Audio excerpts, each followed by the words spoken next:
পুরুষদের লাল পোশাক পরিধান করে নামাজ পড়া জায়েজ আছে কিনা?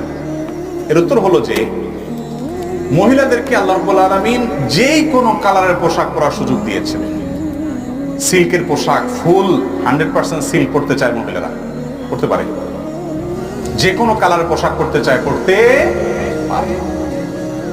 আর পুরুষদেরকে আল্লাহ বলছেন না, সিল্কের পোশাক পুরুষরা পরতে পারবে না। বিশেষ করে সিল্কের পরিমাণ বেশি থাকলে পোশাকে এটা পরা যাবে না। আজকাল বাজারে যেগুলো সিল্কের পাওয়া যাবে এগুলো 2 নম্বর, নাম তো আছে সিল্ক, এগুলো পড়তে পারে। কিন্তু যদি সিল্কের পরিমাণ বেশি থাকে তাহলে সেটা পুরুষরা পরবে না। আর পুরুষদের জন্য সাদা পোশাক পরাটা অধিকতর উত্তম এবং মুস্তাহাব, এই ব্যাপারে কোনো ইখতিলাফ নেই ওলামাদের মধ্যে। নবী করিম সাল্লাল্লাহু আলাইহি ওয়াসাল্লাম বিভিন্ন হাদিসের ফজিলত আসছে। কোন কোন ওলামা ইকরাম সবুজটাকেও উত্তম বা ভালো বলেছে।